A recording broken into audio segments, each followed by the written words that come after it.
Hello engineer, तो स्वागत है आपका हमारी आज की इस वीडियो में। आज की वीडियो में हम डिस्कस करेंगे AKTV पीपीएस सब्जेक्ट यूनिट 3 को। तो इसके पहले मैंने 2 वीडियो अपलोड कर दी हैं वन शॉट में, यूनिट 1 और यूनिट 2 को। तो आज के यूनिट में हम डिस्कस करेंगे यूनिट 3 के सारे क्वेश्चन जो आपके प्रीवियस ईयर में आए हैं, जो आ सकते हैं, सारे क्वेश्चन हम डिस्कस करेंगे, ठीक है। और इस यूनिट को थोड़ी लेंथी यूनिट कह सकते हैं क्योंकि इसमें थोड़े बहुत प्रॉब्लम भी हम सॉल्व करने वाले हैं, ठीक है। तो ये वीडियो वन शॉट होने वाला, वन शॉट के अंदर सारे और कुछ प्रोग्राम पार्ट बाद में बच जाएंगे, तो उसको मैं अलग से एक वीडियो बना करके उसमें डाल दूंगा जिसमें सारे प्रोग्राम हम सॉल्व कर रहे होंगे। बाकी नोट्स वगैरह जल्दी आपको लिंक वीडियो के डिस्क्रिप्शन में मिल जाएगा, वहां से आप डाउनलोड कर सकते हो, ठीक है। तो आज की वीडियो को स्टार्ट करते हैं। पहला टॉपिक है आइट्रेशन एंड लूप्स, ठीक है। आइट्रेशन मींस होता है आइट्रेट करना, ठीक है। आइट्रेट करना नंबर्स के ऊपर, ठीक है, किसी चीज के ऊपर आइट्रेट करना। आइट्रेट मींस चलना किसी के ऊपर, ठीक। तो उससे पहले हम डिस्कस करते हैं कि लूप्स क्या होते हैं। लूप्स क्या होता है बेसिकली। लूप्स को समझने के लिए सबसे पहले हम एक एग्जांपल लेते हैं, ठीक है। सबसे पहले हम एक एग्जांपल लेते हैं लूप्स को समझने के लिए। तो लेट्स सपोज हमारे पास कोई नंबर है, लेट्स सपोज हमारे पास कोई एक्स नंबर है, ठीक है। तो एक्स नंबर को अगर मुझे एक बार प्रिंट कराना है, ठीक है, तो हम लोग क्या करते हैं, हम सिंपली लिखते हैं प्रिंट एफ में %d डाल करके, और %d डालने के बाद यहाँ पर सिंपली लिख देते हैं एक्स में वैल्यू है 1। तो एक बार प्रिंट हो गई। तो कोई चीज अगर एक बार प्रिंट कराना हो तो हम सिंपली कर सकते हैं, ठीक है। अब मैं बोलूँ कि 5 बार प्रिंट कराना हो तो ठीक है, 5 बार प्रिंट एफ लिख देते हैं, प्रिंट एफ 5 बार इसे हम प्रिंट एफ लिख देते हैं, ठीक है। यहाँ 5 बार प्रिंट, ठीक है। तो क्या रीडेबिलिटी लग रही है, कोड की रीडेबिलिटी नहीं, कोड की रीडेबिलिटी 0 हो जा रही है, ठीक है। कैसे? अब लेट सपोज हमारे पास 10 टाइम्स लिखना हो, अभी तो 5 बार है, 10 बार है, अगली बार क्या 100 बार हो सकता है, ठीक। तो कोड की क्या हो रही है, रीडेबिलिटी घट रही है। अब मैं कहूँ 1000 बार लिख के दिखाओ, 1000 बार मुझे प्रिंट एफ एक्स करो, एक्स की जो वैल्यू है, लेट सपोज आपका नाम है, अपने नाम को 1000 बार 1000 टाइम्स आप उसको प्रिंट करके दिखाओ, तो क्या होगा, बहुत लेंदी प्रोसेस है। अब हाथ से तो बैठ के लिखोगे नहीं, प्रिंट एफ 1000 बार 1000 टाइम्स, ठीक। तो उसको सॉल्व करने के लिए लूप्स आया, ठीक। अब लूप्स आया, ठीक है, लूप्स आया। तो लूप्स कैसे काम करता है, लूप्स कैसे काम करता है, ठीक। तो लूप्स क्या करता है, लूप्स की अगर मैं बेसिक स्ट्रक्चर की बात करूं, तो हम लिखते हैं फॉर, फॉर के अंदर क्या देते हैं, आई क्या होता है, वेरिएबल जो 0 से स्टार्ट होता है और कहाँ तक जाता है, जहाँ तक हम नंबर ले सपोज मुझे 10 टाइम प्रिंट कराना है तो 10, और आई को इंक्रीमेंट करते रहते हैं, और इसके अंदर जो भी प्रिंट कराना है वो डाल देंगे, वो उतने टाइम्स प्रिंट हो जाएगा, ठीक है। अभी लूप्स वगैरह देख के घबराइए मत, तभी हम सारा डिस्कस करेंगे। तो मैंने बता दिया कि लूप्स क्यों यूज करते हैं, ठीक है। अब आते हैं मेन पार्ट पर, ठीक है। डेफिनेशन पढ़ते हैं जो कि काम देगा आपको कहाँ, एग्जाम में, एकेडमी, ठीक है। A loop in a program consists of 2 part. One is called the body of the loop and other part is called the control statement, ठीक है। लूप का जैसे मैंने बताया कि 2 पार्ट होते हैं, ठीक। जैसे ये वाला, ये जो पार्ट होता है इसे कहते हैं कंट्रोल पार्ट। क्या कहते हैं, कंट्रोल, जहां से लूप कंट्रोल होता है कि कितने टाइम्स इसको चलना है, कितने टाइम आपको प्रिंट करना है एक्स को, कितने टाइम्स अपने नाम को प्रिंट कराना है, तो उसके लिए ये वाला पार्ट काम करता है आपका कंट्रोल। ये होता है बॉडी पार्ट, जिस जो भी स्टेटमेंट आप दिए रहोगे वो एग्जीक्यूट होगा लाइन बाय लाइन, ठीक है। पहला लाइन हो गया।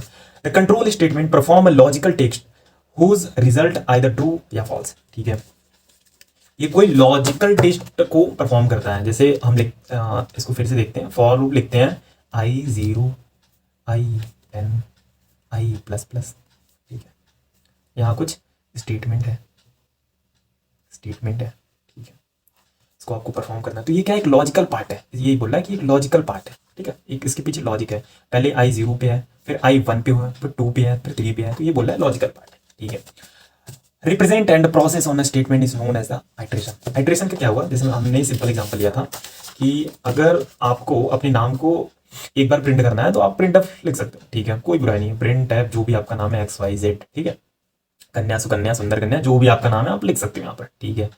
लेट्स सपोज आपका नाम ये है तो आपने प्रिंट कर दिया। अब आपको 10 टाइम्स प्रिंट करना है तो आप 10 बार तो लगाओगे नहीं, तो उसके लिए लूप आ गया, ठीक है। जब लूप आ गया तो उस पर हमको आइट्रेशन करना है। आइट्रेशन करने का क्या मीनिंग हुआ, ठीक है, समझते हैं। जो फॉर लूप होता है उसका जो सिंटेक्स होता है यहाँ पर एक आई होता है। अब ये आई ज़्यादा लिखा जाता है कि कोड रीडेबिलिटी का छोटा सा है। अब यहाँ पे अपना नाम भी लिख सकते हो, AKTV भी लिख सकते हो। अगर मैं AKTV करके यहाँ पे लिखूँ AKTV स्टार्ट विद 0, तब भी ये स्टार्ट होगा। और बस हमें क्या करना होगा, डिक्लेयर करना होगा कि इंट टाइप का AKTV है जिसकी इनिशियल वैल्यू 0 है, ठीक। यहाँ पे नहीं भी दोगे तब ये गार्बेज वैल्यू लेगा और यहाँ से स्टार्ट कर देगा 0 से, ठीक है। तो यहाँ पे कुछ भी दे सकते हो। तो बस कोड की रीडेबिलिटी के लिए छोटा है, इसलिए हम आई यहाँ पर लिख देते हैं, आई से स्टार्ट हो। जरूरी नहीं कि आप आई लिखो, ठीक है, कई स्टूडेंट को कंफ्यूजन होता है, ठीक। अब आई हो गया। उसके बाद हमें क्या करना है कि कितने टाइम्स लूप चले, तो ये होता है कंडीशन। यहाँ पे हमें कंडीशन देते हैं। लेट्स सपोज आपको 10 टाइम प्रिंट कराना है तो आप 10 दे दो। तो जब आप 10 दोगे और ये स्टार्ट हो रहा है 0 से, ठीक है, ये 10 दे रहे हो तो 0 से, तो इस कंडीशन में ये 10 टाइम चलेगा, ठीक है। अगर आप इक्वल टू मतलब लेस देन इक्वल टू जैसे दोगे तो मतलब 11 टाइम चलेगा, ठीक है। 10 + 11 ये 11 टाइम चलेगा, ठीक। अभी लास्ट पार्ट बढ़ता है, जब I0 से I1 पे जाना है, मतलब आइट्रेट करना, एक एक करके आगे बढ़ना है, ठीक। तो उसको कहते हैं आइट्रेट I++। अब आई प्लस प्लस यहाँ पे लिखा है, आप मैंने इंक्रीमेंट ऑपरेटर पढ़ाया था तो वो यूज हो रहा है यहाँ पर। अब आई प्लस प्लस की जगह आई वन प्लस ये भी कर सकते हो, ठीक है, यहाँ तक समझ आ गया। आगे चलते हैं। Loop reduce the code take less memory, जैसा कि बताया कि अगर एक बार प्रिंट करना है प्रिंट अपने नाम को तो आप कर सकते हो, 10 बार करना है 10 टाइम्स करना है तो कर सकते हो, लेकिन अब वही 1000 टाइम्स अगर अपने नाम को प्रिंट कराना हुआ तो वहां प्रॉब्लम होगी, आप वहां पे प्रिंट 1000 टाइम लिखने नहीं बैठोगे। तो इसलिए ये रिड्यूस करता है और मेमोरी लेस करता है, मेमोरी बहुत ज्यादा कम ऑक्यूपाई करता है, ठीक है। अब बात करते हैं कि टाइप्स क्या होते हैं लूप्स के। तो इसके दो टाइप्स होते हैं। पहला है आपका प्री टेस्ट लूप, दूसरा होता है post test loop. Pre test loop में क्या होता है कि पहले टेस्ट करता है कि ये कंडीशन ट्रू है कि नहीं है, ठीक है, वो चीजें होती हैं। चलिए समझते हैं इसके बारे में। प्री टेस्ट लूप में क्या होता है, here a condition check before statement will execute, statement के एग्जीक्यूट होने के पहले, here a condition check before the statement will execute, condition check किया जाएगा। ये कंडीशन क्या है, कंडीशन यहाँ पे ये जो आप फॉर लिख रहे हो, फॉर के अंदर आई 0 से स्टार्ट होकर के आई लेस देन 10 है ना, तो ये कंडीशन है कि जब आई की वैल्यू 10 से लेस हो, लेट्स सपोज अभी 0 है तो 0 होगी, एक टाइम 1 होगी तो 1 होगी, तो 0 10 से छोटा है, 1 10 से छोटा है, फिर 2 होगी तो 2 10 से छोटा है, तो ये कंडीशन हो रहा है। ये बोल रहा है कि ये कंडीशन को पहले चेक करेगी तब एग्जीक्यूट करेगी, ठीक है। उसके बाद देखते हैं पोस्ट टेस्ट में क्या होता है, here statement execute before the condition checked. इसको हम आगे देखते हैं, बेटर अंडरस्टैंड करेंगे इसको, ठीक है, आगे देखते हैं। टू टाइप्स होते हैं, देखिए जो प्री टेस्ट लूप होते हैं ना, जो आपके प्री टेस्ट लूप होते हैं वो दो टाइप्स के होते हैं, दो प्रकार के होते हैं, ठीक है भैया। कौन कौन सी होती है, वही जो यूज करते हो, बस उसका नाम दिया गया कि प्री टेस्ट, पहले टेस्ट कर लो फिर इसके बाद यूज करो, ठीक है, पहले इस्तेमाल करें फिर विश्वास करें, वही वाला हाल है इसमें, ठीक है। पहले हमें इस्तेमाल करना होगा और फिर विश्वास करना होगा, ठीक है। तो फॉर लूप हो गया, वाइल लूप हो गया। इसका एग्जांपल देखते हैं। जैसे हमें वाइल लूप फॉर लूप को लिखना है, ठीक है, तो फॉर लूप का अगर मैं सिंटेक्स की बात करूं तो फॉर लिखते हो, फिर यहाँ क्या करते हो, इनिशियलाइज करते हो, इनिशियलाइज होता है, फिर यहाँ पे क्या होता है, कंडीशन, यहाँ पे सेमीकोलन आता है, कंडीशन, यहाँ पे कुछ कंडीशन आप देते हो, फिर यहाँ पे क्या होता है, आइटरेट, आइटरेट करते हो, ठीक, फिर ये इसका ब्लॉक होता है, फॉर लूप हो गया, ठीक। तो इसके लिए एग्जांपल देखते हैं, ठीक है। हमको क्या करना है कि लेट्स सपोज हम एग्जांपल ले लेते हैं कि 1 to 10 प्रिंट करना है, 1 से लेकर 10 तक अपने को नंबर्स प्रिंट करना है, नेचुरल नंबर। तो कैसे हम प्रिंट करेंगे, हम क्या लिखेंगे, for I 0, I less than, जब 0 से स्टार्ट हुआ है ना, तो ये चीज समझना होगा, अगर आप इसको 0 से स्टार्ट कर रहे हो, ठीक है, तो जब 0 से स्टार्ट करोगे तो इसे 10 लिखोगे, ठीक, और आई प्लस प्लस। इसको और अच्छे समझते हैं। लेट्स सपोज मैं इसको 1 से स्टार्ट करूं, ठीक है, 0 से ना स्टार्ट करके 1 से स्टार्ट करूं, फॉर आई 1, ठीक है। अब कितने टाइम लूप चलेगा, अब हमें बताना है कितने टाइम्स लूप चलेगा, 10 टाइम्स तो चलेगा, इक्वल टू रहेगा, मतलब 10 पर भी जाना है, यहाँ इक्वल टू नहीं लगाओगे, लेस देन इक्वल टू, तो 10 के एक पीछे तक ही जाना है, ठीक है, एक कम तक उससे जाना है, ठीक है, आई प्लस प्लस यहाँ तक हो गया, ठीक है। अब हमें क्या करना, प्रिंट करना है, तो प्रिंट एफ, प्रिंट एफ में क्या देना है, %d, सिंटेक्स होता है ऐसी प्रोग्रामिंग का, यहाँ क्या लिखना आई, ठीक है। ये यहाँ पे आई क्यों लिखे, क्योंकि आई हमें आई की हेल्प से आप प्रिंट कर सकते हो ना, आप अलग से वेरिएबल बनाओ फिर उसको इंक्रीमेंट करो, तो उससे बेटर क्या है कि आई की वैल्यू भी 1 है, हमें 1 चाहिए तो आई की वैल्यू हमने प्रिंट कर ली, ठीक। अब होता क्या है कि प्री टेस्ट में पहले ये टेस्ट करेगा, पहले ये टेस्ट करने का मतलब कि यहाँ पर इसको चेक करेगा, ठीक, पहले आई 1 है, ठीक है, फिर इस पहले ये वाला एग्जीक्यूट होगा, फिर ये वाला एग्जीक्यूट होगा, पहले ये चेक हो जाएगा फिर उसके बाद ये चेक करेगा, ठीक है। तो आई क्या है, आई की वैल्यू क्या, 1, 1 का 10 से छोटा है, ठीक है, लूप के अंदर जाएगा प्रिंट करेगा, आई 1 प्रिंट हो गया, आउटपुट में क्या है 1, ठीक। अब उसके बाद ये आई फिर यहाँ प्रिंट करने के बाद ये ऐसे एग्जीक्यूट होगी, फिर आई यहाँ पे चल जाएगा, फिर आई की वैल्यू इंक्रीमेंट होगी, फिर ऐसे, ठीक, समझ आया।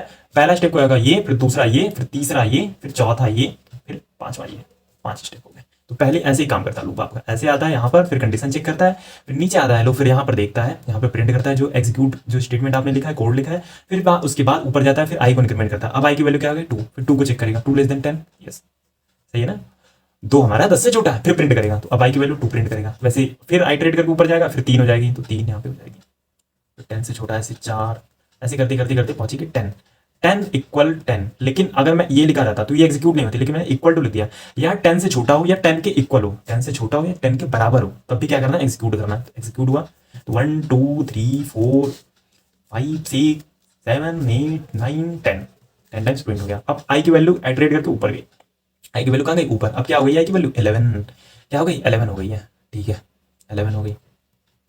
तो जब 11 हो गई तो हमें क्या करना है, अब आई की वैल्यू 11 हो गई, फिर यहाँ पे आई कंडीशन चेक किया, आई की वैल्यू 11 और ये लेस देन इक्वल टू 10, तो ये प्रिंट करेगा नहीं, ये लूप से बाहर आ जाएगा, ठीक।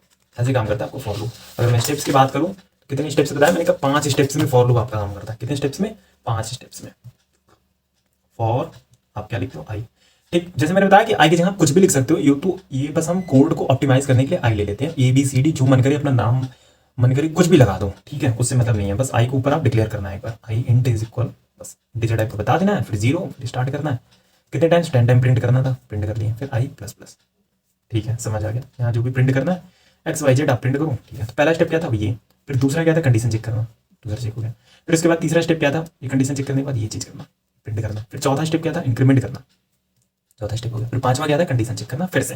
ठीक, आई थिंक अब आपको फॉर लूप समझ आ गया होगा कैसे काम करता है। आगे बढ़ते हैं, उसके बाद देख लेते हैं फॉर के बाद वाइल लूप भी है, तो वाइल लूप भी देख लेते हैं। वाइल लूप में क्या होता है, सेम चीज़ रहती है। वाइल लूप में भी प्री चेक होता है। हम क्या लिखते हैं, वाइल।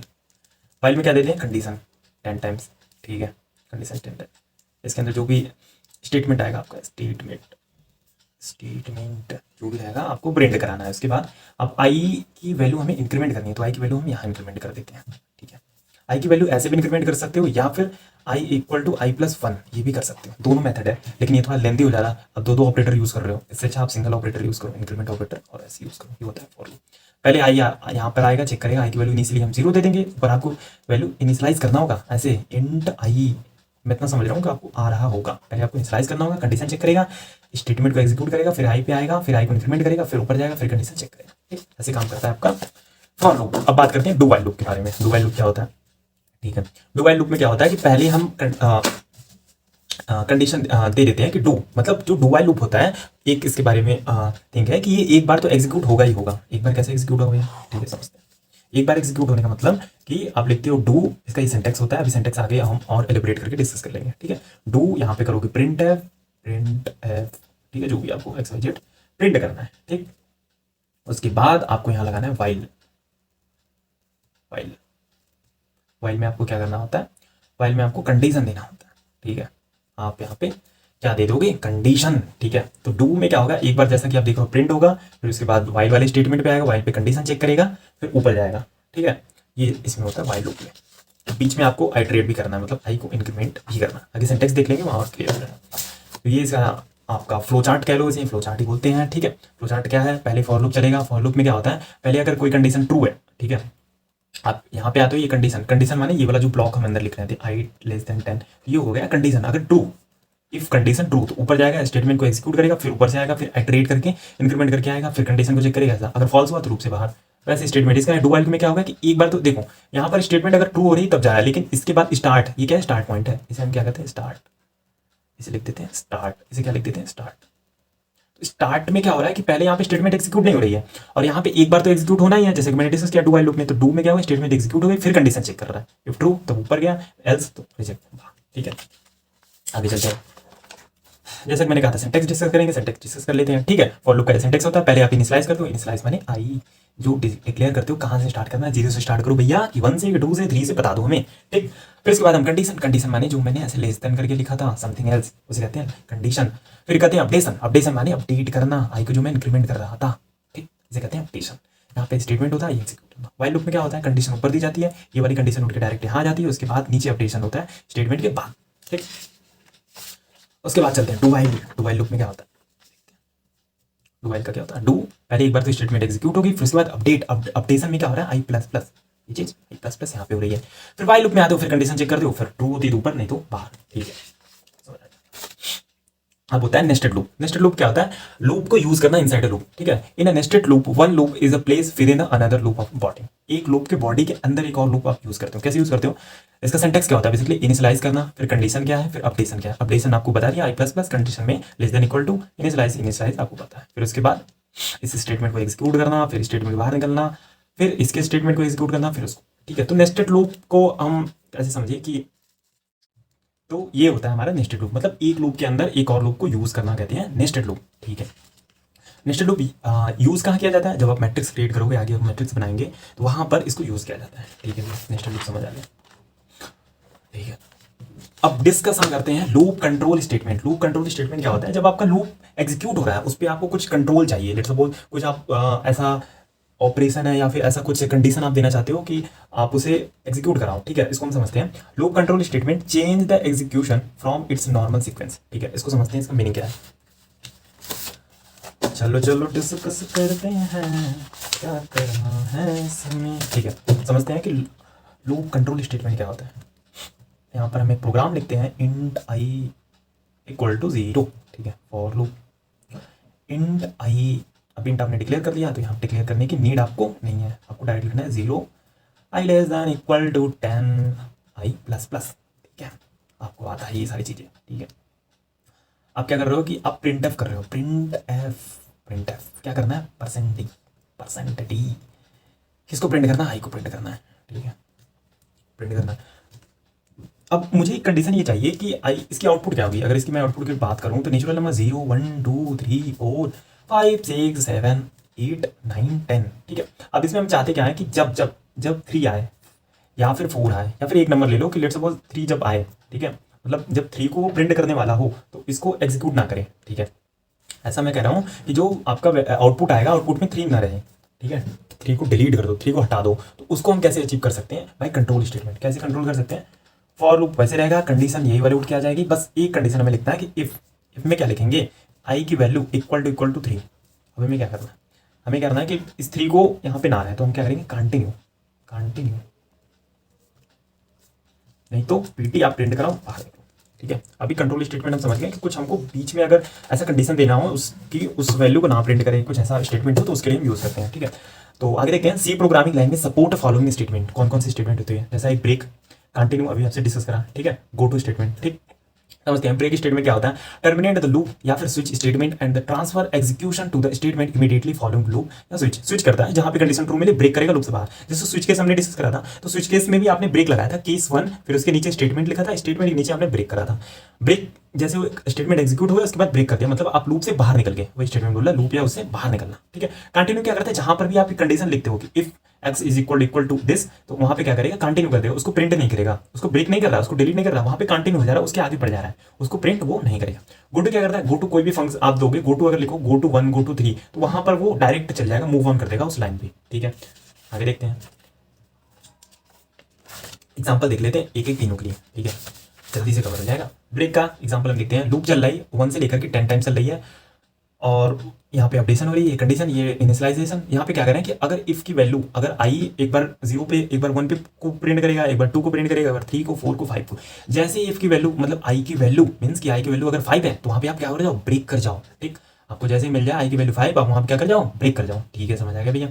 बाकी नहीं तो प्रिंट करो, तो इसका आउटपुट क्या आएगा, 4। आपने आउटपुट गेस किया होगा तो यहाँ पे 4 आएगा, 1 2 3 4 5 नहीं आएगा। आउटपुट को हम क्या करना है, ब्रेक कर जा रहा है, जहाँ पे मिल रहा है। ब्रेक करने का मतलब यहाँ से ये बाहर निकल जाएगा, इस लूप से, जो फॉर लूप है इससे ये बाहर निकल जाएगा, डायरेक्ट बाहर निकल जाएगा, ठीक, और आपको आउटपुट प्रिंट कर देगा।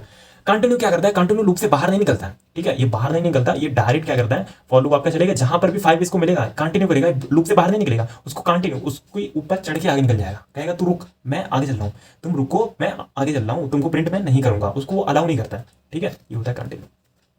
गो टू क्या होता है, गो टू क्या होता है, जैसे मैं गो टू स्टेटमेंट कुछ आप लिखो, गो टू लेवल में आप कुछ नंबर देते हो, किस लेवल पे जाना है, वहां पे डायरेक्ट लेवल में जाके इसके स्टेटमेंट को एग्जीक्यूट करता है, ठीक है। अब बात करते हैं मोस्ट इंपॉर्टेंट हमारे टॉपिक एरे को, ठीक है। एरे क्या है, array is a list of finite number of element of a same data types, example integer, starting, ठीक है। सिंटेक्स ये है एरे का, ये डेफिनेशन है। चलिए एरे को समझते हैं। सबसे पहले हम डिस्कस करेंगे वाई, क्यों एरे, पहले हम वाई वाला पार्ट डिस्कस करेंगे कि एरे को यूज क्यों करें, ठीक है भैया, समझते हैं एरे को यूज हम क्यों करें, ठीक है। मैं कहता हूं कि आप अपने नाम को प्रिंट करके दिखाओ, ठीक है, या फिर आप इंटीजर वैल्यूज को प्रिंट करो, ठीक है, इंटीजर वैल्यू को आप प्रिंट करो, ठीक है, इंटीजर वैल्यू को प्रिंट करो। कितने टाइम्स प्रिंट करना है, आप प्रिंट करो नेचुरल नंबर को 0 to 5, तो आप कहोगे ठीक है 0 to 5 हम प्रिंट कर दे रहे हैं, आप क्या लिखोगे, इंट, पहले तो वेरिएबल डिक्लेयर करोगे तभी तो प्रिंट करोगे, इंट आई क्या लिखोगे, इसमें 0 to 5 बोला है तो 0 to 5 हम करते हैं, फिर इंट आपने आई लिखा, फिर जे लिखा, फिर करते गए इंट तक, ठीक है। 0 हो गया, 1 हो गया, 2 हो गया, फिर ऐसे करते आपने 5 तक करा। अब 5 तक आप प्रिंट कर रहे हो, तो एक चीज आपको समझ आ रही है कि आप इतने सारे वेरिएबल्स क्यों बना रहे हो, जबकि इसका डेटा टाइप माने इंटीजर, ये किस टाइप का, इंटीजर टाइप का है, डेटा टाइप सेम है, तो कितने सारे वैल्यू बना रहे हो। तब वहां पे एरे आया, एरे ने कहा मैं सब स्टोर कर लूंगा, एरे ने क्या बोला कि मैं सब स्टोर कर लूंगा। एरे है तो बेसिकली हम इसको नाम से ही इनिशियलाइज करते हैं। इसका सिंटेक्स क्या होता है, बेसिकली आप लिखते हो इंट, किस टाइप का चाहिए आपको एरे, आप एरे की जगह अपना नाम भी लिख सकते हो, जो भी आपका नाम हो, खुशबू, प्रतिमा, अजय, राहुल, कुछ भी, ठीक है, XYZ एरे लिखा जाता है, कन्वीनियंस रहता है पढ़ने के लिए, ठीक है, एरे। इसके बाद इसका साइज दिया जाता है, या फिर आप साइज नहीं भी दोगे तो कोई दिक्कत नहीं है, ठीक है, साइज आप नहीं दोगे तब भी कोई दिक्कत नहीं है, आप यहाँ पे डायरेक्ट लिख लो, 1 2 3 4, ये हो गया एरे डिक्लेयर। लो आप 5 वेरिएबल क्यों बना रहे हो सेम डेटा टाइप के लिए, मैं एक ही लाइन में कर दे रहा हूँ ना, सब हो गया। हाँ भैया ठीक है, समझ आ गया। भैया प्रिंट कैसे करते हैं, तो प्रिंट करने के लिए हम यूज़ करेंगे फॉर लूप। फॉर लूप हमने पीछे पढ़ा है कैसे यूज़ करते हैं, चलिए हम प्रिंट करते हैं। फॉर क्या लिखते हैं, इंट आई 0, यहाँ इंट नहीं रहेगा, ये C++ में ऐसे लिखा जाता है थोड़ा सेंड, ठीक है। आई यहाँ पर डिक्लेयर पहले हो जाता है, आई प्लस प्लस आई लेस देन 2, कितने टाइम्स तक हमें प्रिंट करना है, हमें प्रिंट करना है 5, ठीक है। यहाँ मैंने 0 से इनिशियलाइज करा तो 5 तक गया, अगर मैं 1 से इनिशियलाइज करूँगा तो यहाँ लेस देन 5 होगा, इस चीज़ को ध्यान दीजिएगा। और यहाँ आई की वैल्यू हम अपडेट कर देंगे, ठीक है भैया, समझ आ गया। अब मैं क्या करना है, प्रिंट करना है, तो प्रिंट एफ, प्रिंट एफ में क्या करना है भैया, ठीक है समझते हैं प्रिंट एफ में क्या करना है। प्रिंट एफ में हमें करना है कि आई की वैल्यू को प्रिंट करना है, तो लेकिन हम एरे में स्टोर कर लिए तो एरे को प्रिंट करना है, तो एरे, एरे क्या है, वेरिएबल है, तो हमने लिखा एरे, तो एरे में होती है इंडेक्सिंग, एरे की फल। आई होप ये वाली लाइन अभी नहीं समझ आएगी, इसको समझते हैं कैसे। अब आपने एरे डिक्लेयर कर लिया, तो जैसे ही एरे आपने डिक्लेयर करा, तो एरे क्या करता है कि आपके मेमोरी में क्या करता है, ये कॉन्टिग्यूअस मेमोरी लोकेशन में स्टोर करता है डेटा को। लेट्स सपोज ये आपका एरे क्रिएट होगा कुछ ऐसे मेमोरी में, ठीक। मेमोरी में कुछ डेटा है, मतलब आपने 1 to 4 स्टोर करा है, इसकी कुछ एड्रेस होगी, आपको तो पता होगा कि बिट बाइट होता है, तो बिट बाइट कोई भी वैल्यू स्टोर करता है मेमोरी में तो उसका एड्रेस होता है पर्टिकुलर, यहाँ पे कुछ एड्रेस होगा 001 002 30 35, कुछ भी यहाँ पर XYZ एड्रेस होगा, ठीक। अब इसे एक्सेस कैसे करें, तो इसके 2 पार्ट होते हैं, एक तो एड्रेस हो गया, दूसरा होता है इंडेक्स। इंडेक्स कहाँ से स्टार्ट होता है, 0 से, 0 1 2 3, ठीक है। इंडेक्स कहाँ से स्टार्ट होता है, 0 से, तो 0 से ही क्या होगा, इंडेक्स स्टार्ट होगा, ठीक है। इसलिए यहाँ पे मैंने लिखा कि प्रिंट एफ में मैंने क्या लिखा कि %d, यहाँ पे ये भी लिखना होता है वो मैं C, ठीक है। पूरा कोड ही कर देते हैं एक बार फिर से, ठीक है। एग्जांपल के लिए 1 to 100 हमें प्रिंट करना है, ठीक है। 1 to 100 हम प्रिंट करते हैं, फॉर आई 1 से स्टार्ट करना है, ठीक है। और लेट्स सपोज 10, या फिर 10 लेते हैं, ठीक है, 10 लेते हैं, कोई दिक्कत नहीं है। 10 ले लिया हमने और आई को इंक्रीमेंट कर दिया, और इसके अंदर क्या करते हैं, एरो को जब प्रिंट करेंगे तो प्रिंट एफ में क्या करेंगे, प्रिंट एफ यहाँ पे देंगे %d, मतलब इंटीजर टाइप का है, और क्या लिखेंगे, एरे में क्या लिख देंगे, आई, सिंपल। ये आई क्या है, 0, तो मतलब 0 वाली लोकेशन मैंने जैसे यहाँ पर एरे भी क्रिएट कर लेते हैं, बिना क्रिएट करे कैसे यूज़ करोगे भैया, क्रिएट कर लिए, साइज नहीं देते कोई दिक्कत नहीं, साइज दे भी सकते हो, 100 भी लिख सकते हो। जैसे 100 लिखोगे तो मेमोरी में 100 लोकेशन, मतलब 100 जो कॉन्टिग्यूअस मेमोरी ब्लॉक होगा उसमें जाकर के ये ऑक्यूपाई कर लेगा एरे अपना, क्या ऑक्यूपाई कर लेगा, स्पेस, ठीक है, जगह। भाई मुझे भी जगह दो, मुझे तो मिल गई परमिशन, ठीक। 4 लिखा तो 1 2 3 4, ठीक है, 0 1 2 3, ये क्या है, इंडेक्स, इसे क्या बोलते हैं, इंडेक्स बोलते हैं, ठीक है। इंडेक्स पे आ गया और इसे प्रिंट कर दिया, ठीक। तो यहाँ तक हुआ आपका एरे का थोड़ा सा इंट्रोडक्शन। अब चलते हैं आगे, अब बात करते हैं कि एडवांटेज क्या है, ठीक है। एडवांटेज है 2-4 पॉइंट मैंने लिख दिए हैं जो कि काम देगा अगर एग्जाम में क्वेश्चन आया इससे, तो ठीक है। एडवांटेज देखते हैं, accessing element is very easy by index number. मैंने बताया कि जो भी वैल्यू स्टोर होता है वो एक इंडेक्स में पर्टिकुलर होता है, ठीक है। आप कोई भी वैल्यू स्टोर करते हो तो उसकी इंडेक्स होती है 0 1 2, तो आप इसे एक्सेस कर सकते हो, ठीक है। एरे हैज लो ओवरहेड कम होता है इसमें, ठीक है। मैट्रिसेस रिप्रेजेंटेशन, जब आप मैट्रिक्स क्रिएट करते हो वो एरे की हेल्प से क्रिएट करते हो, ठीक है। चाहे वन डायमेंशनल मैट्रिक्स हो चाहे 2 डायमेंशनल मैट्रिक्स हो, ठीक है। Array can be easily converted to print pointer, जब पॉइंटर का कॉन्सेप्ट आता है तो एरे को आप इजिली कन्वर्ट कर सकते हो पॉइंटर में, ठीक है। इसमें क्या क्या ऑपरेशन होते हैं, जैसे ट्रैवल्स, जैसे मैंने आपको अभी ट्रैवल करके दिखाया, आइट्रेट करके दिखाया ना, एक वैल्यू प्रिंट करा के, उसे कहते हैं ट्रैवल्स करना। सर्च कर सकते हो, इंसर्ट माने वैल्यू डाल सकते हो। वैल्यू डालने से क्या मीनिंग हो रही है, इंसर्ट करने का। लेट्स सपोज आपने एरे बनाया, इंट एरे, इसकी साइज है 10, ठीक है। आपने लिखा 1 2 3 4 5, ठीक है। अब मुझे नई वैल्यू इंसर्ट करनी है, तो आप इंडेक्स देख रहे हो 0 1 2 3 4। आप चाहते क्या हो कि एरे के 5th इंडेक्स पे क्या स्टोर हो जाए, आप चाहते हो कोई एक्स नंबर आप दोगे तो उसे स्टोर करना, तो ये बोल रहा है कि आप उसमें इंसर्ट कर सकते हो एरे में, ठीक है। आप इंसर्ट कर सकते हो, आप डिलीट कर सकते हो, डिलीट भी कर सकते हो, मर्ज करना मतलब 2 एरे को मर्ज कर सकते हो, ये सॉर्टिंग। तो ये उसके ऑपरेशंस होते हैं कुछ, आप नोट डाउन कर लीजिएगा, यहाँ से क्वेश्चन बन सकता है, ठीक है। Types of array, 1 dimensional array, 2 dimensional array. 1 dimensional array क्या होता है कि 1 dimensional array is a type of linear array. आप ऐसे क्रिएट कर रहे हो, यहाँ कुछ x y z x कुछ नंबर है, इंडेक्स नंबर है, इसे क्या कहते हैं, 1 डायमेंशनल एरे बोलते हैं। 1 डायमेंशनल एरे, अभी हम लोग क्वेश्चन जो सॉल्व कर रहे थे वो किसकी हेल्प से कर रहे थे, 1 डायमेंशनल एरे की हेल्प से कर रहे थे। डिक्लेरेशन क्या होता है, डिक्लेरेशन पहले आप डेटा टाइप देते हो, जैसे हम लिख रहे थे ना इंट एरे, इंट क्या है, डेटा टाइप, फिर उसके बाद वेरिएबल नेम कुछ भी आप दे सकते हो, मैं एक्स लिख के लिख सकता हूँ या फिर 82 लिख दूँ तब भी लिख सकता हूँ। अब यहाँ क्या देते हो, साइज 100। ये मैंडेटरी नहीं है कि आप साइज दो या ना दो, आप बाद में भी दे सकते हो, ठीक है। अब होता है टू डायमेंशनल है। टू डायमेंशनल है क्या होता है, सेम होता है, डेटा टाइप भी वैसे होता है, इंट देते हैं, वेरिएबल में भी सेम होता है, बस टू डायमेंशनल में क्या होता है कि वहाँ पे टू डायमेंशन में चलती है आपकी जो इंडेक्सिंग, ठीक है। इस चीज़ को थोड़ा समझते हैं कि टू डायमेंशन में क्या बोल रहे हैं भैया। लेट्स सपोज मैं एक एरे क्रिएट कर रहा हूँ, इंट एरे जो कि है 4x4, ठीक है। 4x4 की एक आपका टू डायमेंशनल एरिया है, इसे आप मैट्रिक्स भी बोल सकते हो, इसे ही बोलते हैं मैट्रिक्स। 4x4 का मैट्रिक्स कैसे क्रिएट होता है मेमोरी में, एग्जैक्टली ये कैसे क्रिएट होता है, हम आगे एक एग्जांपल होता है वहाँ पर हम देखते हैं इसको, ठीक है। मैंने एग्जांपल पहले से लिख रखा है कि टाइम की वेस्टिंग बिल्कुल ना हो जी, शॉर्ट वीडियो शॉर्ट की तरह बनाते हैं इसे, ठीक है। स्टार्ट करते हैं। क्या है, पहले होता है टू डायमेंशनल है, सिंगल वन डायमेंशनल एरे मैंने आपको बता दिया है कैसे होता है। अब टू डायमेंशनल एरे में हम देखते हैं क्या कर सकते हैं, ठीक है। इसमें क्या होता है कि जो आप जैसे आप यहाँ पे लिखोगे इंट ए, कुछ भी लिख सकते हो, ठीक है, 4x4, जैसे 4x4 लिखे तो 4 इसमें रो की मतलब 4 रो और 4 कॉलम जो आपकी मेमोरी में ब्लॉक बनेंगे ना, कुछ ऐसे टाइप के बनेंगे। इसमें 1 2 राइटिंग मेरी खराब नहीं है, बहुत ही खराब है, ठीक है, तो इस चीज़ को थोड़ा सा नज़रअंदाज कीजिएगा, ठीक है। तो कुछ ऐसे मेमोरी ब्लॉक क्रिएट होते हैं उसमें, ठीक है। अब इसकी इंडेक्सिंग क्या होगी कि इसमें पहले रो और पहला कॉलम, पहली रो पहले कॉलम तो यही है, फिर पहली यहाँ पर हो जाएगी आपकी पहली रो और दूसरा कॉलम, ये रो तो सेम है लेकिन कॉलम चेंज हो रहा है, पहली रो दूसरा कॉलम, पहली रो तीसरा कॉलम, तो 4x4 का ही मैट्रिक्स बनता है ऐसे। यहाँ मैंने लिखा कि पहली रो पहला कॉलम, पहली रो दूसरा कॉलम, पहली रो तीसरा यहाँ पर कॉलम, ये नंबर्स होते हैं, 0 से इंडेक्स से स्टार्ट किया, यहाँ पे दूसरा आ रहा है, ठीक है। वैसे यहाँ पे आओगे पहली रो हो जाएगी ये वाली, देखो रोज ये चल रही है, कॉलम्स, तो ऐसे रिप्रेजेंट करते हैं। अगर रिप्रेजेंट के लिए बोले तो आप ऐसे रिप्रेजेंट करके शो कर सकते हो, ठीक है। एक होता है मल्टी डायमेंशनल एरे, या फिर इसे हम बोलते हैं, आप इसे बोल सकते हो कि 3 डायमेंशनल एरे भी बोल सकते हो, ठीक है। ऐसे इसका रिप्रेजेंटेशन होता है।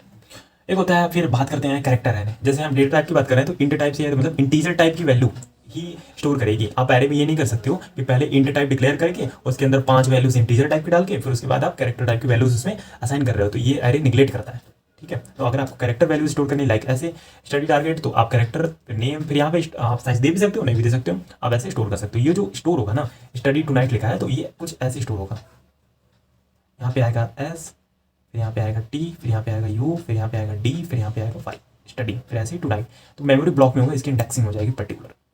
ये सब आपको नहीं देखना होता है, मेमोरी सब अपना देख लेता है ऐसे स्टोर। ये थोड़े बहुत एग्जांपल है आपको अंडरस्टैंड के लिए, ठीक है। तो अब हम बात करते हैं स्ट्रक्चर, ठीक है।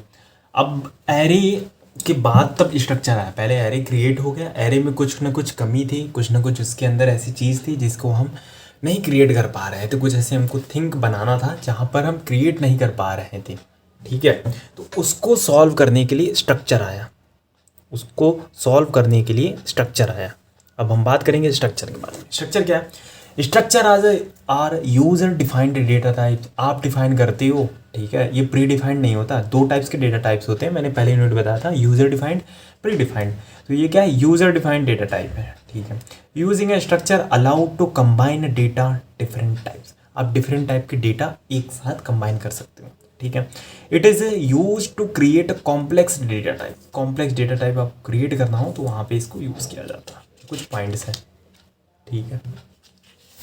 आगे चलते हैं, सिंटैक्स की बात करते हैं, स्ट्रक्चर की बात, ठीक है। सिंटैक्स क्या होता है, सिंटैक्स से पहले एक पॉइंट हम और डिस्कस करेंगे इसमें कि हमारे पास एरे था तो जो स्ट्रक्चर था वो क्यों आया, स्ट्रक्चर था क्यों आया। एरे में तो स्टोर हो रही थी वैल्यूज़, आपने पहले बोला वेरिएबल, वेरिएबल को नेगलेक्ट करें, फिर एरे लाया, ठीक है। फिर एरे आप बोले, फिर एरे के बाद आप स्ट्रक्चर क्यों ला रहे हो। स्ट्रक्चर ये स्टोर, लेट सपोज मुझे कुछ ऐसा डेटा स्टोर करना है जिसमें इंटीजर, फ्लोट,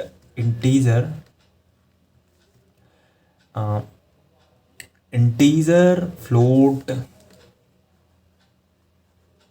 कैरेक्टर, तीनों टाइप की डेटा टाइप को स्टोर करना हो, मल्टीपल टाइप के different kind of data types को हमको स्टोर करना हो, कुछ इस पर ऑपरेशन परफॉर्म करना हो, तो वहाँ पे स्ट्रक्चर काम देता है, ठीक है। अब स्ट्रक्चर का स्ट्रक्चर देखते हैं, अच्छा नाम है, स्ट्रक्चर का स्ट्रक्चर देखते हैं ठीक है। स्टार्ट करते हैं स्ट्रक्चर क्या। स्ट्रक्चर में क्या होता है, पहले हम लिखते हैं स्ट्रक्ट। स्ट्रक्ट क्या है, एक कीवर्ड है, ठीक है, एक कीवर्ड है, वहाँ पर सीव है आपकी, ठीक है। जो आप हेडर फाइल ऊपर डिफाइन करते हो, hash include conio dot h, hash include stdio.h, तो उसके अंदर ये डिफाइंड होता है पहले से कि अगर स्ट्रक्ट लिखा गया तो ये ऑपरेशन परफॉर्म करना है, तो जो हेडर फाइल लिखा जाता है ना, इसलिए लिखा जाता है, ठीक है। आप लिखते हो क्या, स्ट्रक्ट। स्ट्रक्ट के बाद क्या लिखते हो, स्ट्रक्चर नेम। इसका क्या नेम है, ठीक है। उसके अंदर डेटा टाइप, यहाँ पे आप इंटीजर टाइप का ले सकते हो, कैरेक्टर ले सकते हो, फ्लोट लेते हो, इसका सिंटैक्स है, ठीक है। अब इसको एग्जाम्पल देखते हैं, तब बेटर अंडरस्टैंडिंग होगी, ठीक है। इसका एग्जाम्पल देखते हैं। हैज़ इंक्लूड है, आप जानते हो क्या लगाना है। फिर मैंने क्या बोला कि स्ट्रक्ट, स्ट्रक्ट के बाद उसका नाम, इसका नाम क्या होगा। एम्प्लॉय मैंने लिखा, आप कुछ भी लिखो, एकेटिव लिखो, अमन लिखो, साइनी लिखो, अंजलि लिखो, कुछ भी नाम लिखो, कोई मतलब नहीं है कि क्या लिखना है। आप बस वहाँ पे कुछ ना कुछ लिख देना। क्या लिखना है, वेरिएबल। जैसे हम इंट के बाद कुछ वेरिएबल क्रिएट करते थे ना, वैसे स्ट्रक्ट के बाद एक हम वेरिएबल क्रिएट कर रहे हैं, ठीक है। उसके बाद मैंने बताया multiple kind of data types, मतलब different kind of data types हम इसमें स्टोर कर सकते हैं, ठीक है। अब देखते हैं कैसे स्टोर कर सकते हैं। जैसे इंट आईडी, कैरेक्टर, ये देखो इंटीजर टाइप का, ये कैरेक्टर टाइप का, ये फ्लोट टाइप का, तो तीनों डिफरेंट काइंड ऑफ है। इसको हम एक साथ स्टोर कर लिए, ठीक है। इस पर ऑपरेशन कैसे परफॉर्म करना है, ऑपरेशन परफॉर्म करने के लिए हम देखते हैं। आप इसे दो टाइप से यूज़ कर सकते हो, ठीक है। आप इसे दो टाइप से यूज़ कर सकते हो। इट मीन्स कि यहाँ पे देख लेते हैं एग्जाम्पल में। आप स्ट्रक्ट के नीचे ही स्ट्रक्ट एम्प्लॉय ये नाम लिखना है, उसके बाद जो इसका वेरिएबल आपको बनाना है E1 E2 आपने वेरिएबल बनाया, उसको आप यूज़ कर सकते हो। या फिर यहाँ पर हम क्या कर सकते हैं कि स्ट्रक्चर आपने यहाँ तक क्रिएट करा, उसके बाद आप E1 E2 कर सकते हो, E1 E2, ठीक है। ऐसे भी यूज़ कर सकते हो, ठीक है। आगे देखते हैं और एग्जांपल्स देखते हैं स्ट्रक्चर के ऊपर जो और हेल्प करेगी आपको, ठीक है। तो स्ट्रक्चर के ऊपर एग्जांपल देखते हैं। इनिशियलाइजिंग स्ट्रक्चर, स्ट्रक्चर को इनिशियलाइज कैसे करते हैं। आपने देखा स्ट्रक्ट आईडी फ्लोट कुछ भी लिया, आप मेन फंक्शन में आओगे तो यहाँ पर मैंने कहा कि आप इसके जस्ट बाद भी वेरिएबल लिख सकते हो। यहाँ पर भी आप क्या लिख सकते हो, स्ट्रक्ट, ये वाला जो लाइन है आप यहाँ पे भी लिख सकते हो, लेकिन वो आउटसाइड हो जाता है, तो वो भी एक मेथड है, ठीक है। लेकिन हम यहाँ पर देखते हैं कैसे मोस्टली यूज़ किया जाता है, ठीक है। आप क्या लिखते हो, स्ट्रक्ट एम्प्लॉय, एम्प्लॉय के बाद E1 E2 जो भी वेरिएबल देना, मैंने E1 दे दिया, ठीक है। तो E1 क्या हुआ, एक वेरिएबल हो गया, ठीक है। तो E1 को क्या बोलते हैं, स्ट्रक्चर मेंबर ऑपरेटर, क्या बोलते हैं, स्ट्रक्चर मेंबर ऑपरेटर बोलते हैं, ठीक है। अब E1 क्या हुआ, वेरिएबल, तो E1 डॉट आई डी मतलब आईडी जो है यहाँ पर डिक्लेयर किया गया, उसमें एक वेरिएबल स्टोर कर दो, उसे कहते हैं आईडी, ठीक है। तो आईडी में कुछ वेरिएबल स्टोर करना था, तो हमने क्या किया, E1 डॉट आईडी। इसको क्या बोलते हैं, इसको हम बोलते हैं स्ट्रक्चर मेंबर ऑपरेटर। इसको क्या बोलते हैं, structure member operator, structure member operator बोलते हैं, ठीक है। समझ आ गया, स्ट्रक्चर मेंबर ऑपरेटर है। एक एग्जांपल और देखते हैं कि आप तो यहाँ E1 डॉट आई कर रहे हो, E1 डॉट मार्क्स कर रहे हो, फिर इनिशियलाइज कर रहे हो। और कोई मेथड है, जी हाँ, और मेथड है। आपने जैसे सेम यहाँ पर डिक्लेयर करा, इसको भी डिक्लेयर करना है। यहाँ पे क्या ना, स्ट्रक्ट एम्प्लॉय E1 के अंदर ये वैल्यूज़ आप यहाँ पे करली ब्रेसेस के अंदर भी डाल के लिख सकते हो, ठीक है। आगे चलते हैं, ठीक है। यहाँ पे कुछ और एग्जांपल है, आप इसे भी प्रेफर कर सकते हो, ठीक। अब आता है यूनियन, छोटा सा टॉपिक है। Union is similar to structure, union is user defined, ये भी यूजर डिफाइंड है, ये भी स्ट्रक्चर की तरह काम करता है, ठीक है। बस इसमें एक पॉइंट आता है कि union take less space, union take a less space with respect to structure, structure के रिस्पेक्ट में कम स्पेस लेता है। कैसे कम स्पेस लेता है, एक एग्जांपल देखते हैं, समझ आएगा, ठीक है। एग्जांपल देखते हैं, ठीक है। हमने यहाँ पर एक यूनियन बनाया, यहाँ पर एक स्ट्रक्चर बनाया, ठीक है। ध्यान से देखिएगा, मोस्ट इंपॉर्टेंट है, 10 मार्क्स में इसमें क्वेश्चन पूछा जाता है, what is the difference between structure and union, ठीक है। तो जितने भी टॉपिक्स मैं पढ़ाता हूँ वन शॉट इस वीडियो में अपने, वो सारे इंपॉर्टेंट होते हैं आपके एग्जाम पॉइंट ऑफ व्यू से, ठीक है। तो यूनियन और स्ट्रक्चर, मैंने क्या बोला कि यूनियन मेमोरी कम लेता है किस स्ट्रक्चर से, ठीक है। जैसे आपका एक घर है, ठीक है, आपका पर्सनल रूम है, तो आप क्या चाहते हो कि जितने सामान है आपके, अलमीरा, बेड, फ्रिज वगैरह, जो भी आप अपने कमरे में, अपने रूम के अंदर रखते हो, तो आप चाहते हो क्या कि ये लेस स्पेस ले, मतलब आपको जगह मिले रूम में कुछ दूसरी काम करने के लिए, दूसरा आप दूसरा ऑब्जेक्ट ला करके अपने रूम में रख सको, कमरे में रख सको, ठीक है। ऑब्जेक्ट की बात हो रहा है, दूसरा कुछ बम वगैरह ला के मत रख देना, ठीक है। तो स्ट्रक्चर क्या करता है कि पूरा स्पेस लेता है। इसको समझते हैं कि एग्जांपल से, बहुत अच्छा प्यारा सा एग्जांपल मैंने लिया कि इंट आईडी रोल नंबर, जैसे आप डिक्लेयर करते हो, यहाँ पर देख लेना, सिंटैक्स सिंपल है, ठीक है, ऐसे डिक्लेयर होता है। उसके बाद हम क्या करते हैं कि यूनियन बनाते हैं। जैसे स्ट्रक्चर में हम क्या करते हैं, स्ट्रक्चर फिर उसका हम वेरिएबल बनाते थे, तो वैसे स्ट्रक्चर फिर स्टूडेंट, तो जैसे यूनियन, यहाँ यूनियन बना है, फिर उसके आगे क्या लिखा, वेरिएबल स्टूडेंट, फिर उसका मैंने वेरिएबल बनाया। ठीक है, अब S1, तो S1 का जब मैं साइज निकालने जाऊँगा, मैं साइज ऑफ ऑपरेटर हम जानते हैं प्रोग्रामिंग में होती है। ठीक है, तो जब मैं प्रिंट ऑफ करूँगा कि साइज ऑफ S1, जब मैं करूँगा साइज ऑफ S1, तो जब साइज ऑफ S1 में लिखूंगा तो इसका साइज क्या आएगा, आप गेस करके बताओ। ठीक है, इसका साइज क्या आएगा S1, तो इसका जो साइज आएगा, आई थिंक आपने गेस करा होगा।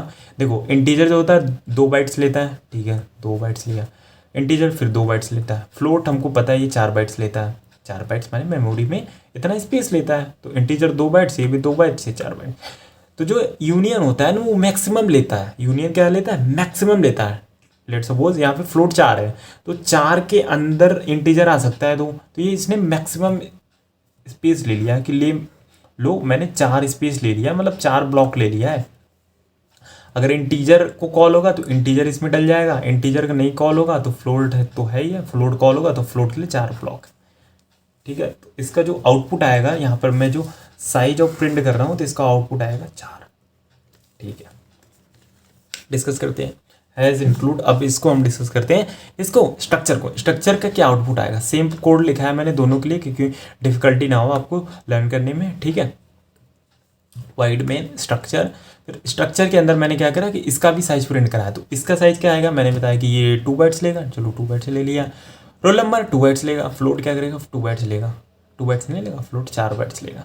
इसका टोटल साइज कितना हो, 4 2 2 कितना हुआ, 8 हुआ। कितना हुआ, 8 हुआ, तो साइज कितना हुआ, 8। तो स्ट्रक्चर क्या करेगा, 8 बाइट लेगा मेमोरी में। कितना लेगा, 8 बाइट। और यूनियन क्या कर रहा है, 4 बाइट ले रहा है, 4 बाइट। तो बताओ कौन बेनिफिशियल है आपके लिए, यूनियन। आप बोलोगे यूनियन तो कम ही स्पेस लेगा, हाँ।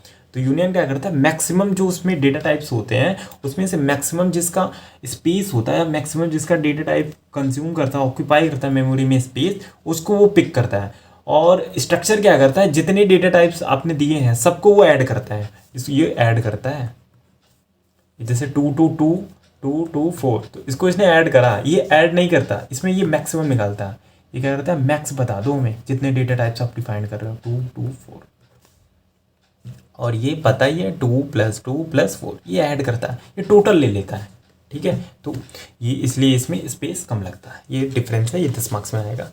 तो इसको 3 प्रॉब्लम्स देख लेते हैं, 2-3 क्वेश्चन देखते हैं जो AQ2 में बार बार हर साल रिपीट होके आता है।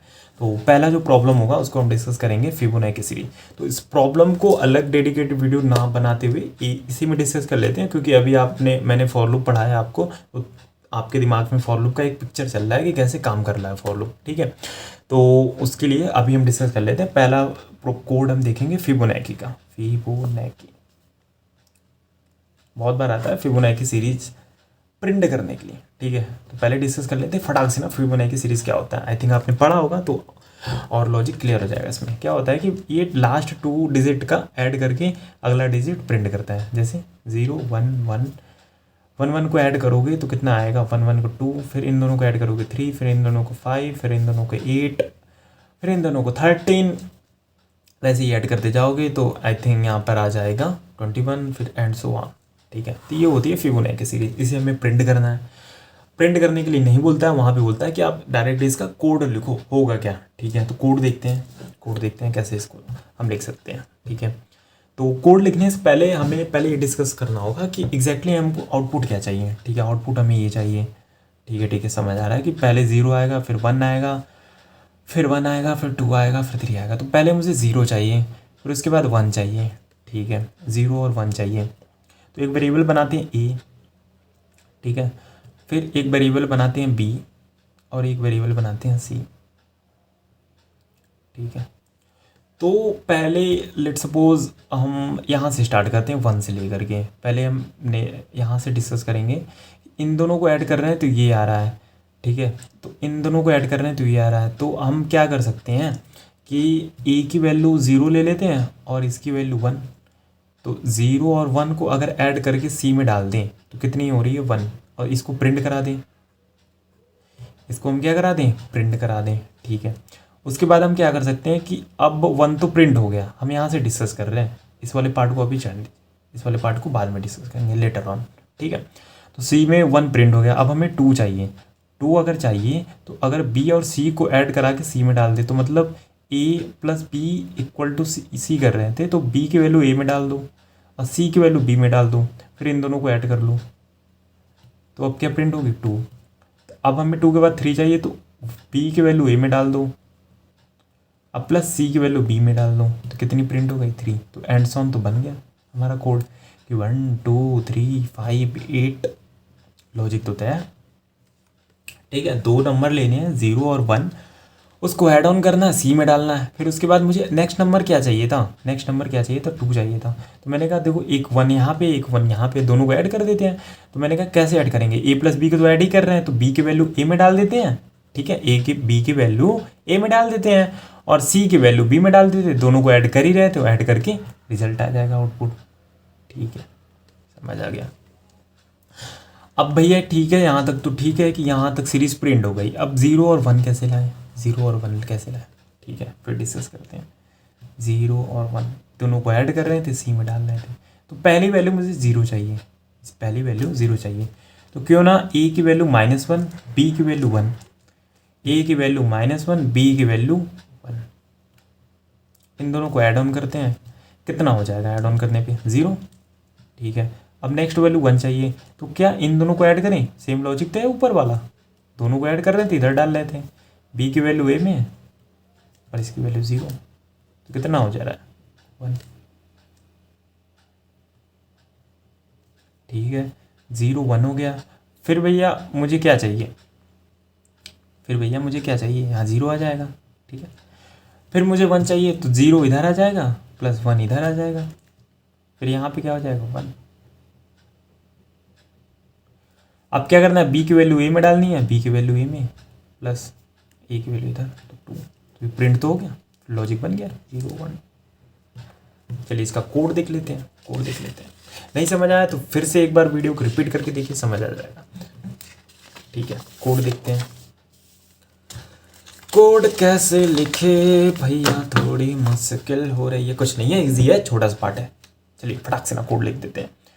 हैज़ इंक्लूड, यहाँ पे आपको हेडर फाइल, राइटिंग मेरी गंदी नहीं है, बहुत ही गंदी है, तो इसके लिए सॉरी, ठीक है। इसको मैं बेटर करूँगा, ट्राई करूँगा बेटर हो जाए, ठीक है। फिर क्या करना है, इंट मेन फंक्शन बनाना है, मेन फंक्शन बना लिया हमने भैया, ठीक है, मेन फंक्शन बना लिया। अब उसके बाद हमें क्या करना है, हमें करना है कि एक वेरिएबल लेना है इंट, क्या लेना है इंट, ठीक है। इसका टाइप क्या है इंट। मैंने डिस्कस करा कि ए लेना है वेरिएबल जिसको 1 होगी, बी लेना है 1, इसको -1 ले लेंगे, इसको 1 ले लेंगे, एक एन वेरिएबल ले लेंगे, एन कहाँ तक लूप चलनी है, तो एन लेट सपोज हम 100 या 10 टाइम्स ले लेते हैं, 10, ठीक है, 10 टाइम्स लूप चलेगी। कौन सा लूप है भैया, वाइल ले लेते हैं, इजी रहेगा, तुरंत हो जाएगा, वाइल लूप, या फॉर लूप भी ले सकते हैं, वाइल फॉर, तो फॉर लूप लेते हैं, बेटर होगा, ठीक है। आई भैया आपने आई डिक्लेयर नहीं करा, यूज़ कर रहे हो, ठीक है, मैं डिक्लेयर कर देता हूँ यार, लो, ठीक है, आई डिक्लेयर कर दिया। आई की वैल्यू कहाँ तक चलेगी, एन तक चलेगी, और आई को इंक्रीमेंट करना है, आई इंक्रीमेंट हो गई, ठीक है। उसके बाद मैंने क्या बोला कि जो पहला लाइन था, हमें ए प्लस बी को सी में डालना था, ठीक है, ए प्लस बी को ऐड करके सी में डालना था, तो मैंने करा ए प्लस बी, इसको किस में डाला, सी में डाल दिया। फिर मैंने क्या बोला, इसको प्रिंट करा दो, प्रिंट एफ %d, और यहाँ पे क्या लिखना है, यहाँ पे लिखना है सी, जो भी आपका होता है सी, ठीक, यहाँ पे आपने कर दिया सी, ठीक। उसके बाद मुझे क्या करना था कि जो बी की वैल्यू तो वो ए में डालनी थी, तो बी की वैल्यू ए में डाल दी, फिर बी की वैल्यू कहाँ से आएगी, सी से आएगी, ठीक। आप जब इस लूप से बाहर निकलोगे कोड हो गया, तो ये 4-5 लाइन का बस कोड है, सिंपल सा, ठीक है, समझ आ गया, ठीक है। हाँ तो चलिए अब डिस्कस करते हैं आर्मस्ट्रॉन्ग नंबर। आर्मस्ट्रॉन्ग नंबर क्या होता है, एक ऐसा नंबर जिसका आप हर एक डिजिट को अगर आप अलग अलग करके क्यूब निकालते हो, लेट सपोज आर्मस्ट्रॉन्ग नंबर लेते हैं 153, तो 153 को क्या करना है, 1 का क्यूब प्लस 5 का क्यूब प्लस 3 का क्यूब, मतलब इंडिविजुअल नंबर का क्यूब निकालो, अगर वो इक्वल है इस नंबर के 153 के, तो उसे कहते हैं आर्मस्ट्रॉन्ग नंबर। तो 153 का अगर एक एक नंबर का क्यूब निकालना है तो 153 आ रहा है, ठीक है। जैसे 1 का क्यूब 1, 5 का क्यूब 125 प्लस 3 का क्यूब कितना हो जाएगा, 3 का क्यूब हो जाएगा 27, तो इसको आप ऐड ऑन करोगे तो 153 आ जाएगा। एक एग्जांपल लेते हैं 150 क्या आर्मस्ट्रॉन्ग नंबर है कि नहीं चेक करने के लिए डायरेक्ट प्रोग्राम देता है, तो वहाँ देख लेंगे। तो 150 में देखते हैं, तो 1 का क्यूब कितना हो जाएगा, 1 होगा, 5 का क्यूब 125 प्लस 0 का क्यूब 0, तो कितना होगा 126। तो ये होते हैं आर्मस्ट्रॉन्ग। ये आर्मस्ट्रॉन्ग नंबर नहीं है, तो ऐसे हमें चेक करना है। तो इसका कोड क्या होगा, तो कोड को देखने के लिए, समझने के लिए एक एग्जांपल ले लेते हैं 153 का ही, ठीक है। बहुत बार पूछा भी जाता है, ये मोस्ट इंपॉर्टेंट है। फिबोनाची अभी हमने डिस्कस करा, वो भी मोस्ट इंपॉर्टेंट है। ये आर्मस्ट्रॉन्ग डिस्कस कर रहे हैं, ये भी मोस्ट इंपॉर्टेंट है, ठीक है। क्या करना है कि 1 का क्यूब निकालना है। 1 का क्यूब निकालने के लिए पहले मुझे 1 को अलग करना होगा इस डिजिट से। तो इतना हम जानते हैं कि अगर 12 मॉडुलो अगर हम 10 लिखें, तो 12 मॉडुलो 10 लिखें तो ये रिमाइंडर वैल्यू देगी। रिमाइंडर क्या होगी 2। अगर आप 10 को 12 से डिवाइड करो तो कितना आएगा, रिमाइंडर 2 ही तो आएगा, तो ये रिमाइंडर वैल्यू देती है। तो अगर 153 को अगर हम मॉडुलो 10 करें, करके देखते हैं 153, तो ये कितने टाइम्स आएगा यहाँ पर 15, तो यहाँ क्या जाएगा 150। तो मॉडुलो रिमाइंडर क्या है 3, तो 3 तो मुझे मिल गया। मुझे क्या करना है 3 का क्यूब निकालना है। तो मैं सबसे पहले क्या करूँगा कि एक रिमाइंडर वेरिएबल बना लूँगा। रिमाइंडर के अंदर क्या कर रहा हूँ, जो नंबर हमें दिया है, नंबर के अंदर 153 है, उसको मॉडुलो कर रहा हूँ 10 से, तो मुझे 3 मिल जा रहा है। अब 3 का मुझे क्यूब निकालना है, तो जो 3 है वो रिमाइंडर में है, तो रिमाइंडर को अगर 3 टाइम्स मल्टीप्लाई कर दूँ तो क्यूब निकल जाएगा। तो रिमाइंडर 3 टाइम्स मैंने मल्टीप्लीकेशन कर दिया तो क्यूब निकल गया। उसको किसी टेम्प वेरिएबल में स्टोर कर लिया, ठीक है। अब मैं क्या कर रहा हूँ, एक सम वेरिएबल ले रहा हूँ, सम को, और सम में क्या कर रहा हूँ कि टेम्प को डाल दे रहा हूँ, ठीक है। एक इसको मैं आइटरेट कराऊंगा लूप। जब लूप एक बार चली तो ये हुआ, जब लूप 2 बार चलेगी तो क्या होना चाहिए, सम प्लस सम। सम में पहले क्या होगी 27, तो 27 प्लस जो अब आएगी 1, अब कितने आएगी 25, तो इन दोनों को ऐड ऑन करना है, तो टेम्प प्लस सम, इसलिए प्रीवियस वैल्यू भी मैंने यहाँ पे रखा है सम, ठीक है। ये आपका कोड हो जाएगा। तो जल्दी चलते हैं, इसका पूरा कोड देख लेते हैं कैसे लिखना है आपको एग्जाम में, ठीक है। हैज़ इंक्लूड वगैरह यहाँ पर हेडर फाइल लिख देना है आपको। फिर यहाँ पे मेन फंक्शन से हम डायरेक्ट स्टार्ट करते हैं। इंट मेन में क्या करना है, इंट मेन में सिंपली करना है आपको कि यहाँ पर क्या हो जाएगा आपका इंट मेन में, सबसे पहले आप एक वेरिएबल ले लोगे इंट एन, जो कि नंबर होगा आपका, जो जैसा कि मैंने बताया। फिर उसके बाद एक वाइल लूप चलाना है, वाइल आप चला दो। वाइल कब तक चलेगी, जब तक n नॉट इक्वल टू 0, जब तक ये 0 ना हो जाए। उसके बाद मैंने बताया कि जो नंबर रहेगा उसको आपको रिमाइंडर निकालना है। रिमाइंडर वेरिएबल आप ऊपर इनिशियलाइज करके बना लोगे, ठीक है। आप ऐसे लिख दोगे इंट रिमाइंडर, एक रिमाइंडर वैल्यू ले लोगे, एक सम वैल्यू ले लोगे और एक इंट एन। ये सारी चीज़ें यहाँ पे लिखनी है, ठीक है। कोड होगा, बाकी मैं नोट्स में सब प्रोवाइड कर दूंगा, वहाँ से पूरा कोड देखने में समझ लेते हैं यहाँ पर, ठीक है। तो रिमाइंडर वैल्यू कैसे निकल जाएगी, मैंने बताया कि जो n दिया रहेगा उसको मॉडुलो 10 करेंगे तो रिमाइंडर निकल जाएगी। उसके बाद हमें क्या करना है कि रिमाइंडर को 3 टाइम्स मल्टीप्लाई करना है, ये तो करना था। 1 का क्यों, 5 का क्यों, 3 का क्यों, तो 3 मुझे मिल गया, इसका क्यों हम निकालना है यहाँ पे, तो क्यों यहाँ पे हो गया, ये आपका हो गया क्यों, ठीक है, टेम्प। अब हमें क्या करना है कि सम वेरिएबल बनाना है। सम को, सम में क्या होगी, इनिशियली 0 होगी, सम प्लस टेम्प। वाइल लूप एक बार चलेगा यहाँ तक आएगा, फिर दूसरी बार आएगा, तो क्योंकि एग्जैक्टली फर्स्ट टाइम निकलेगा 27, नेक्स्ट टाइम मुझे 27 प्लस 125 करना है, इसलिए मैंने यहाँ पर सम प्लस टेम्प करा, ठीक। उसके बाद हमें क्या करना है कि अब नेक्स्ट टाइम जब लूप चले तो 153 में 3 हट जाए, तो 3 कैसे हटेगा, अगर हम उसको डिवाइड करते हैं, कैसे करेंगे, n डिवाइड बाई 10, यहाँ से ये हट जाएगा। अब इस लूप से बाहर निकलेंगे, एक कंडीशन लिखेंगे, इफ़ जो हमारा सम है क्या इक्वल टू n, अगर है मतलब सम जो निकला 153 आया और n क्या है 153, क्या दोनों इक्वल है, अगर दोनों इक्वल है तो प्रिंट करना है यस, नहीं तो अदरवाइज नो, ठीक है। तो यहाँ हो गया आपका आर्मस्ट्रॉन्ग। और उसके बाद फिबोनाची जो मोस्ट इंपॉर्टेंट क्वेश्चन है, इसके बाद एक वीडियो आएगी जिसमें और मल्टीपल क्वेश्चन सॉल्व करेंगे जो कि आपके पैटर्न के ऊपर होंगे, पैटर्न को कैसे सॉल्व करते हैं। और उसके बाद मल्टी डायमेंशनल एरे जिसमें आपको 4x4, 3x3, 2x2 जो भी मुझे राइट लगेगा, जो ज़्यादा बार आया है आपके पेपर में, उसको हम डिस्कस करेंगे। ठीक है, तो ये सारे नोट्स आपको वीडियो के डिस्क्रिप्शन में लिंक मिल जाएगा, आप वहाँ से डायरेक्टली डाउनलोड कर लेना, उसमें बहुत सारे प्रोग्राम है। ठीक है, तब तक के लिए मिलते हैं, टाटा बाय।